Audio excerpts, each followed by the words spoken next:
Friends, welcome back to our channel. 6ാം ക്ലാസ്സിലെ first time evaluation 2022-23 വർഷത്തെ അറബിക്കിൻ്റെ ക്വസ്റ്റ്യൻ പേപ്പറാണ് നമ്മൾ ഈ വീഡിയോയിലൂടെ നോക്കാൻ പോകുന്നത്. അപ്പോൾ നിങ്ങൾക്ക് 25 മാർക്കിൻ്റെ ക്വസ്റ്റ്യൻ പേപ്പറാണ്. 2 മണിക്കൂറാണ് പരീക്ഷ എഴുതാനുള്ള സമയം. അതുപോലെ തന്നെ ആവശ്യമായിട്ടുള്ള നിർദ്ദേശങ്ങളെല്ലാം തന്നിട്ടുണ്ട്. നമുക്ക് നേരെ ക്വസ്റ്റ്യൻ പേപ്പറിലേക്ക് കടക്കാം. ഒന്നാമത്തെ പ്രവർത്തനം നോക്കൂ. നെക്രോൽ മുഫക്കിറ വനുജീബു അൻ അസ്ലത്തിലാത്തിയ. താഴെ ഒരു മുഫക്കിറ തന്നിട്ടുണ്ട്. അതിന് താഴെയുള്ള ചോദ്യങ്ങൾക്ക് ഉത്തരം എഴുതാനാണ് പറഞ്ഞിട്ടുള്ളത്. അപ്പോൾ നമുക്ക് ആദ്യം ഈ മുഫക്കിറ ഒന്ന് വായിച്ചു നോക്കാം. ഖാന APJ അബ്ദുൽ കലാം ആലിമൻ മഷഹൂറൻ ഫിൽ ആലം. APJ അബ്ദുൽ കലാം ആരായിരുന്നു? ആലിമൻ, വലിയ പണ്ഡിതനായിരുന്നു, അല്ലെങ്കിൽ സയൻറ്റിസ്റ്റ് ആയിരുന്നു. മഷഹൂറൻ, പ്രസിദ്ധനായ. ഫിൽ ആലം, ഈ വേൾഡിലെ തന്നെ ഏറ്റവും പ്രസിദ്ധനായ ഒരു സയൻറ്റിസ്റ്റാണ് APJ അബ്ദുൽ കലാം എന്ന് പറയുന്നത്. ഗുലിദ ഫി കറിയത്തി രാമേശ്വരം ബി വിലായത്തി തമിഴ്നാട് ഫി താരീഖ് 15 ഒക്ടോബർ 1931. 1931 ഒക്ടോബർ 15 തമിഴ്നാട്ടിലെ രാമേശ്വരത്താണ് അദ്ദേഹം ജനിച്ചിട്ടുണ്ടായിരുന്നത്. വക്കാന റയീസൻ ലിൽ ഹിന്ദ്, ഇന്ത്യയിലെ പ്രസിഡൻ്റായിരുന്നു അദ്ദേഹം. ഇസ്മു വാലിദിഹി സൈനുൽ ആബിദീൻ, അദ്ദേഹത്തിൻ്റെ പിതാവിൻ്റെ പേര് സൈനുൽ ആബിദീൻ എന്നും ഉമ്മുഹു ഇസ്മു വാലിദത്തി ആഷിയാമ, ഉമ്മയുടെ പേര് ആഷിയാമ എന്നുമാണ്. അസലാല ജായിസതി പത്മശ്രീ പത്മഭൂഷൺ, അദ്ദേഹത്തിന് പത്മശ്രീ അവാർഡും പത്മഭൂഷൺ അവാർഡും ലഭിച്ചിട്ടുണ്ട്. അല്ലഫ കിതാബൻ മഷൂറൻ ഇസ്മുഹു അജ്നഹത്തു മിനന്നാർ, അദ്ദേഹത്തിൻ്റെ പ്രസിദ്ധമായ ഒരു പുസ്തകത്തിൻ്റെ പേരാണ് അജ്നഹത്തുൽ മിനന്നാർ എന്ന് പറയുന്നത്. അപ്പോൾ ഇത്രയുമാണ് അദ്ദേഹത്തെക്കുറിച്ച് നമുക്ക് തന്നിട്ടുള്ളത്. ഇനി എന്തൊക്കെയാണ് ചോദ്യങ്ങൾ എന്ന് നോക്കാം. നെഹ്താറു ജവാബ് സ്വഹീഹ ലിൽ അസ്സില, ചോദ്യങ്ങൾക്ക് ശരിയായിട്ടുള്ള ഉത്തരം കണ്ടെത്താനാണ് പറഞ്ഞിട്ടുള്ളത്. ഒന്നാമത്തേത് മത്താമുഴുത APJ അബ്ദുൽ കലാം. മത്ത എന്ന് പറഞ്ഞാൽ എപ്പോൾ, അദ്ദേഹം എപ്പോഴാണ് ജനിച്ചത് എന്നാണ് ചോദ്യം. 1921, 1931, 1941, 1951. ഏതാണ് ആൻസർ? ബ ആണ് ശരി, 1931. രണ്ടാമത്തെ ചോദ്യം, അയിന് മുഴുത APJ അബ്ദുൽ കലാം. APJ അബ്ദുൽ കലാം എവിടെയാണ് ജനിച്ചത്? കേരള, തമിഴ്നാട്, ഒറീസ, കർണാടക. എവിടെയായിരുന്നു? തമിഴ്നാടിലാണ് അല്ലേ. തമിഴ്നാടിലെ രാമേശ്വരത്താണ് ജനിച്ചിട്ടുള്ളത്. ഇനി മാ ഇസ്മു വാലിദിഹി, അദ്ദേഹത്തിൻ്റെ പിതാവിൻ്റെ പേരെന്താണ്? സൈനുൽ ആബിദീൻ, ഖൈറുൽ ആബിദീൻ, സൈനുദ്ദീൻ അബൂബക്കർ. എന്തായിരുന്നു? സൈനുൽ ആബിദീൻ എന്നുള്ളതാണ്. ഇനി അടുത്ത ചോദ്യം നോക്കൂ. അടുത്ത ചോദ്യം, നുക്കമ്മിലുൽ ഫറാബി കലിമത്തി മുനാസിബ മിനൽ കൗസൈൻ. ബ്രാക്കറ്റിൽ നിന്നും ശരിയായ ഉത്തരം എടുത്തെഴുതാനാണ് പറഞ്ഞിട്ടുള്ളത്. ഹസ്വല അബ്ദുൽ കലാം അല ജായിസത്തി, അബ്ദുൽ കലാമിന് കിട്ടി. ഏത് ജായിസത്താണ് കിട്ടിയത്? ഏത് അവാർഡാണ്? പത്മശ്രീ, വീരചക്ര, നോബൽ, സൂര്യചക്ര. ഏതായിരുന്നു? പത്മശ്രീ ആയിരുന്നു അല്ലേ. അപ്പോൾ അവിടെ പത്മശ്രീ എന്ന് എഴുതി കൊടുക്കുക. അഞ്ചാമത്തേത് അല്ലഫ കിതാബൻ മഷ്ഹൂറൻ ഇസ്മുഹു, അദ്ദേഹത്തിൻ്റെ പ്രസിദ്ധമായ ഒരു പുസ്തകത്തിൻ്റെ പേരാണ് അജ്നഹത്തുൽ ഉൽമ്, അൽ അജ്നഹത്തുൽ മുതകസ്സിറ, അജ്നഹത്തു മിനന്നാർ, ലൗ ഉന്നാർ. ഏതാണ്? അജ്നഹത്തു മിനന്നാർ എന്നുള്ളതാണ് ശരിയായ ഉത്തരം. അപ്പോൾ ഈ ക്വസ്റ്റ്യൻസ് വളരെ എളുപ്പമാണ്, കാരണം ഓപ്ഷൻസ് വന്നിട്ടുണ്ട്. ഇനി ഓപ്ഷൻസ് ഇല്ല എങ്കിലും കിട്ടിയ പാരഗ്രാഫിൽ നിന്ന് വായിച്ച് മനസ്സിലാക്കാനുള്ള കാപ്പബിലിറ്റി നിങ്ങൾക്ക് ഉണ്ടായിരിക്കണം. രണ്ടാമത്തേത് നെക്രോൽ ഫിക്ര വനക്തശവും മിൻഹ മുഫ്രദാത്തി ജുമുഇ കമാഫിൽ മിസാൽ.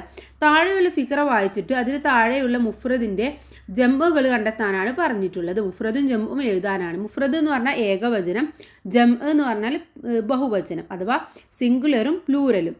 അപ്പം നമുക്ക് തന്നിട്ടുള്ള ഫിക്ര വായിക്കാം. യസ്കുന് സാജിദും ഫി മദീനത്തിൻ കബീറ, സാജിദ് വലിയ പട്ടണത്തിലാണ് താമസിക്കുന്നത്. യൗമൻ ദഹബ സാജിദുൻ ഇലാ കറിയത്തിൻ ജമീലത്തിൻ മാ അസിഖാഹി. യൗമൻ ഒരു ദിവസം, ദഹബ സാജിദ് ഒരു ദിവസം പോയി, ഇലാ കറിയത്തിൻ ഒരു ഗ്രാമത്തിലേക്ക്. എങ്ങനെയുള്ള ഗ്രാമമാണ്? ജമീലത്തിൻ, നല്ല ഭംഗിയുള്ള ഗ്രാമമാണ്. മാ അസിഖാഹി, അവൻ്റെ കൂട്ടുകാരുടെ കൂടെ. വഫി കറിയത്തി ഷാഹദു നെഹ്റൻ വാസിയൻ, അവൻ അവിടെ എന്ത് കണ്ട്? നല്ല വിശാലമായിട്ടുള്ള ഒരു നെഹ്ർ, ഒരു പുഴ കണ്ടു. വഫീഹി അസ്മാക്കും ഗസീറൻ, അതിലെന്തുണ്ട്? കുറേ അസ്മാക്കുകളുണ്ട്, കുറേ മീനുകളുണ്ട്. ബിൽദിഫത്തിൻ നെഹരി അസ്ജാറുൻ കബീറുൻ, അതുപോലെ തന്നെ പുഴയുടെ തീരത്തായിട്ട് വലിയ മരമുണ്ട്. അറാസുൻ ഗസീറ, ഒരുപാട് പുല്ലുകളുമുണ്ട്. വജലസു തഹ്തലിൽ ഷജറി വലായിബു, അവരങ്ങനെ എന്ത് ചെയ്തു? അവനങ്ങനെ ഒരു മരത്തിൻ്റെ തണലിലിരുന്ന് അവിടെ ഇരുന്ന് കളിക്കാൻ തുടങ്ങി. മസാൻ റജോ ഇല ബുയൂത്തിഹിം, അങ്ങനെ വൈകുന്നേരം അവർ വീട്ടിലേക്ക് പോയി. ഇതാണ് തന്നിട്ടുള്ളത്. ഇനി ഇതിൻ്റെ മുഫ്രദും ജംഉം നമുക്ക് നോക്കാം. സമക്കുൻ എന്ന് പറഞ്ഞാൽ മീൻ, അതിൻ്റെ എന്തായിരിക്കും? മീനുകൾ അല്ലേ, അസ്മാക്ക് എന്ന് വരും. സ്വദീഖ് എന്ന് പറഞ്ഞാൽ കൂട്ടുകാരൻ, അസ്തിക എന്ന് പറഞ്ഞാൽ കൂട്ടുകാർ, ഒരുപാട് കൂട്ടുകാർ. അറസുൻ എന്ന് പറഞ്ഞാൽ ചെടി, അഹ്റാസ് എന്ന് പറഞ്ഞാൽ ചെടികൾ, ഷജറുൻ മരം, അഷ്ജാർ മരങ്ങൾ, അൻഹാറിൻ്റെ മുഫ്രദ് നെഹ്ർ, ബുയൂത്തിൻ്റെ മുഫ്രദ് ബൈത്ത്. അപ്പോൾ ഇതൊക്കെ നമ്മുടെ ഈ പാരഗ്രാഫിലുണ്ട്. അതിൽ നിന്നും നിങ്ങളൊന്ന് നോക്കി എടുത്ത് എഴുതിയാൽ മാത്രം മതി. ഓക്കെ. അപ്പോൾ എന്താണ് മുഫ്രദ്, എന്താണ് ജം എന്ന് നന്നായിട്ട് മനസ്സിലാക്കി വെക്കണം. അല്ല എന്നുണ്ടെങ്കിൽ നിങ്ങൾക്ക് ഇത് എഴുതാൻ വേണ്ടി സാധിക്കില്ല. ഇനി അടുത്തത് നോക്കാം. മൂന്നാമത്തെ പ്രവർത്തനമാണ് നുൻഷിദ് മൻദൂമ വനഖ്താറുൽ അബയാത്തിൽ മുനാസിബാലി തസ്രീഹാത്തി താലിയ. താഴെ തന്നിട്ടുള്ള മൻദൂമ നിങ്ങൾ വായിക്കുക. അതിനുശേഷം അതിന് താഴെയുള്ള എന്താണ് ഓരോ അർത്ഥം വരുന്നതിനുള്ള വരികൾ കണ്ടെത്താനാണ് പറഞ്ഞിട്ടുള്ളത്. അപ്പോൾ നമുക്കിത് ആദ്യം വായിക്കാം. ഉമ്മി വറദതും ഫി ബുസ്താനി വ അബി ബസ്മ ഫി ഹയാത്തി ഉഹ്തി വാഹി അജ്മലു സ്വഹബി ലഹുമ അഹ്ദി ഐനി വ കൽബി ഒദുന നൂറൻ ബി തആവുനിന ജദ്ദി വ ജദ്ദത്തി നജ്മ ഹയാത്തി നെൽഹു വനമ്രഹ് ഫി മസ്കനിന എന്നാണ് പറഞ്ഞിട്ടുള്ളത്. അപ്പോൾ ഇതിൽ ഒന്നാമത്തത് യബ്തസിം അബി വതക്കൂൻ ഹയാത്തി സായിദ. എന്താണ്, എൻ്റെ ഉപ്പ് ചിരിച്ചു കഴിഞ്ഞാൽ എൻ്റെ ജീവിതം വളരെയധികം ഹാപ്പിയാണെന്നാണ് പറയുന്നത്. അതുമായിട്ട് റിലേറ്റ് ചെയ്തിട്ടുള്ള വരി അബി ബസ്മ ഫി ഹയാത്തി എന്നുള്ളതാണ്. രണ്ടാമത്തേത് ഉമ്മി കവർദത്തി ഫി ഹദീഖത്തി. ഉമ്മ എങ്ങനെയാണ്, പൂന്തോട്ടത്തിലെ റോസാപ്പൂ പോലെയാണെന്നാണ് പറയുന്നത്.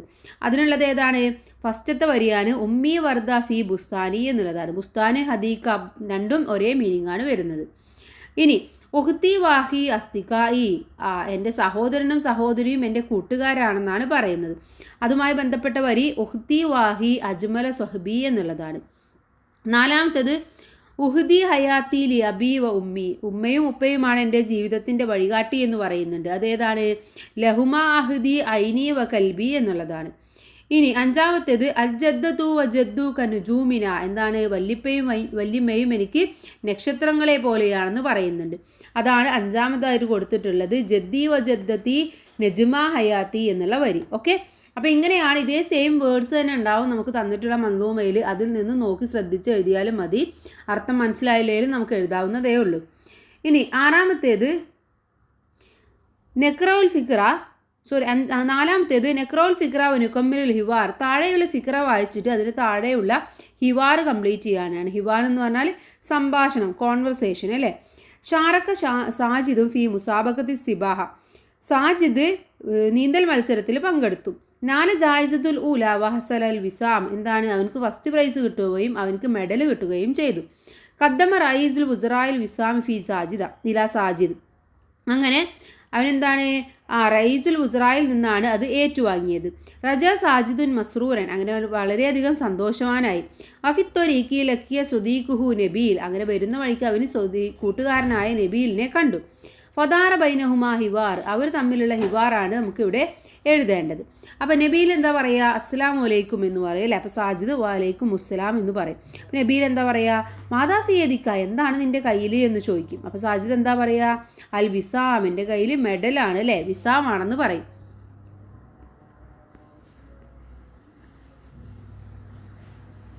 പിന്നെയോ, അപ്പം നബീൽ ചോദിക്കും ഫി അയ്യ മുസാബക്കത്തിന് ഹസൽ താല വിസാം, നിനക്ക് എന്തിനാണ് ഈ വിസാം കിട്ടിയത്. സാജിദ് എന്താ പറയുക, മുസാബക്കത്ത് സിബാഹ് എന്ന് പറയും അല്ലേ. അതൊക്കെ നമ്മുടെ മുഫക്കിറയിലുണ്ട്, അതെടുത്ത് എഴുതിയാൽ മതി. നബീൽ മാഷാ അള്ളാ മൻ ഖദ്ദമ വിസാം, നിനക്ക് ആരായി വിസാം വന്നത്. സാജിദ് ആരാ വന്നത്. സാജിദ് പറയും റയീസുൽ വുസറാ അല്ലേ, റയീസുൽ വുസറാ ആണ് തന്നത്. നബീൽ ബാറക്കല്ലാ, സാജിദ് ആമീൻ. നബീൽ എന്താ പറയുക, ശുക്രൻ. സാജിദ് അഫ്വൻ. ഇങ്ങനെയാണ് പറയാം. അപ്പോൾ ചിലപ്പം പാരഗ്രാഫ് ഇതുപോലെ മുഫക്കിറ തന്നിട്ട് അതുമായി ബന്ധപ്പെട്ട കോൺവെർസേഷൻ ചോദിക്കാറുണ്ട്. അതുമല്ലെങ്കിൽ നമുക്ക് ഇതിൽ എഴുതേണ്ടത് കുറച്ച് അവിടെ കൊടുത്തിട്ടുണ്ടാവും ബ്രാക്കറ്റിൽ, അതിൽ നിന്ന് എഴുതാൻ പറയാറുണ്ട്. അപ്പോൾ കൂട്ടുകാരെ എന്താണെങ്കിലും വായിച്ചു മനസ്സിലാക്കിയതിന് ശേഷം ഉത്തരം എഴുതുക. ഇനി അഞ്ചാമത്തേത് നുലാഹിലുൽ ഹുതുബ വനുറത്തിബു. താഴെ ഒരു ഹുതുബ എന്ന് പറഞ്ഞാൽ സ്പീച്ച് തന്നിട്ടുണ്ട്. അതിനൊന്ന് കറക്റ്റ് ഓർഡറിലാക്കി എഴുതാനാണ് പറഞ്ഞിട്ടുള്ളത്. അപ്പോൾ ഇവിടെ അന മസ്റൂറൻ ജിദ്ദൻ ഫി ഹാദിഹിൽ ഫുർസ. എന്താണ്, എനിക്ക് ഈ ഒരു അവസരം കിട്ടിയതിൽ വളരെയധികം സന്തോഷിക്കുന്നു. അയ്യുഹ സാദാത്തിൽ കിറാം വാസ്തികായിൽ ഐസ, നമ്മൾ ആദ്യം തുടങ്ങുമ്പോൾ പറയുന്നതാണ്. അതുപോലെ ഹസൽത്തു അല ജായിസത്തി ഫി മുസാബക്കത്തിൽ സിബാഹ, എനിക്ക് സ്വിമ്മിങ്ങിൽ എന്ത് കിട്ടി, അവാർഡ് കിട്ടി എന്നാണ് പറയുന്നത്. ഒഹയ്യക്കും ബി തഹയ്യത്തൻ തൊയ്യബത്തൻ മുബാറക്കത്തൻ വബാദ്. അതും നമ്മൾ രണ്ടാമതൊക്കെ ആയിട്ട് പറയുന്നതാണ്, നമ്മൾ സലാമൊക്കെ പറയുന്ന പോലെ പറയുന്നതാണ്. അഹ്തദിമു കലാമി വസ്സലാം, ഞാൻ അവസാനിപ്പിക്കുമെന്നു എന്ന് പറയുന്നു. അഷ്കുറുക്കും ശുക്രൻ ജസീലൻ ലി തഹ്നിയത്തിക്കും, എന്നെ ഇതിൽ വിളിച്ചതിൽ ഞാൻ വളരെയധികം നന്ദി പ്രകടിപ്പിക്കുന്നു എന്ന് പറയുന്നു. അപ്പോൾ ഇവിടെ ഒന്നാമതായിട്ട് വരുന്നത് ഇവിടെ കൊടുത്തിട്ടുണ്ട്, അയ്യുഹ സാദൽ കിറ വാസ്തികായ് ലൈസ എന്നുള്ളതാണ് ഒന്നാമത്. രണ്ടാമതായിട്ട് വരുന്നത് ഉഹയ്യിക്കും ബി തഹിയ്യത്തൻ തൊയ്യബത്തൻ മുബാറക്കത്തൻ വബാദ് എന്നുള്ളതാണ് രണ്ടാമതായിട്ട് വരേണ്ടത്. മൂന്നാമത് അന മസ്റൂറൻ ജിദ്ദൻ ഫി ഹാദിൽ ഫുർസ, അതാണ് മൂന്നാമത് വരേണ്ടത്. 4 ഹസൽ തുഅല ജായിസത്തി ഫി മുസാബക്കത്തി സിബാഹ എന്നുള്ളത് നാലാമതായിട്ട് വരണം. പിന്നെ അഷ്കുറുക്കും ശുക്രൻ ജസീലൻ ലി തഹ്നിയത്തിക്കും എന്നുള്ളത് അഞ്ചാമത് വരണം. അഹ്തിദും കലാമി വസ്സലാം എന്നുള്ളത് അവസാനവും വരണം. അപ്പോൾ ഇങ്ങനെ കറക്റ്റായിട്ട് ഓർഡറിലാക്കിയിട്ടാണ് എഴുതേണ്ടത്. ഇനി അടുത്തത് നെക്തുബുൽ മുദക്കിറ അൻ സ്വദീഖിൽ മുഹ്ലിസ് അല ലൗ ഇൽ മന്ദൂം, ഈ ഒരു തന്നിട്ടുള്ള മന്ദൂമിൻ്റെ വെളിച്ചത്തിൽ നിങ്ങൾ ഒരു മുസക്കിറ അൻ സ്വദീഖിൽ മുഹ്ലിസ്, നല്ല കൂട്ടുകാരനെ കുറിച്ചിട്ടൊരു മുദക്കിറ എഴുതാനാണ് പറഞ്ഞിട്ടുള്ളത്. സ്വദീഖി തൊയ്യബുൽ കൽബി ലഹു ബുദ്ധി ലഹു ഹുബ്ബി അസ്അലു അൻഹു ഇൻ ഓബ വ അസ്അലു മിൻഹു ബിൽ കുർബ് വഫി ജിദ്ദി വഫീ ലഅബി യുറാഫിഖുനി ബിലാ താബി അദുല്ലാ യുസായിദുനി മാൽ ബുദ്ധി അലൽ ഹുബ്ബി, ഇതാണ് തന്നിട്ടുള്ളത്. അപ്പോൾ ഇതിലെങ്ങനെ എഴുതാം? ലീ സ്വദീഖുൻ ലഹു കൽബുൻ തൊയ്യബുൻ, എനിക്കൊരു കൂട്ടുകാരനുണ്ട്, അവനെന്താണ് വളരെ ശുദ്ധ മനസ്സുള്ളവനാണെന്നാണ് പറയുന്നത്. അന ഒഹിബു ജയ്യിദ്, ഞാൻ അവന് വളരെയധികം ഇഷ്ടപ്പെടുന്നു. അസ്അലു അൻഹു ദായിമൻ, ഞാൻ എപ്പോഴും അവനോട് ഇങ്ങനെ ചോദിക്കും, എനിക്ക് എപ്പോഴും അവനെ വേണം. അന മസ്റൂറൻ, ഞാൻ വളരെയധികം സന്തോഷത്തിലാണ്. ബി കുർബത്തഹു ഉവ യുറാഫിഖുനി ഫി ജമീ ഇൽ അഹിയാൻ, അവനെന്താണ് വളരെ നല്ലവനും വളരെ വിശാല മനസ്കതയുള്ളവനും ഒക്കെയാണെന്നാണ് പറയുന്നത്. അപ്പോൾ ഇത്തരമാണ് ഈ ഒരു ക്വസ്റ്റ്യൻ പേപ്പർ എന്ന് പറയുന്നത്. അപ്പോൾ എല്ലാ ക്വസ്റ്റ്യൻസും നമ്മൾ ഡിസ്കസ് ചെയ്തു. അപ്പോൾ എല്ലാം ഇമ്പോർട്ടൻ്റ് ഉള്ളതാണ്. അപ്പോൾ കൂട്ടുകാർ നന്നായിട്ട് തന്നെ എക്സാം എഴുതാൻ, നന്നായിട്ട് മാർക്ക് സ്കോർ ചെയ്യാൻ ശ്രമിക്കുക. Thanks for watching.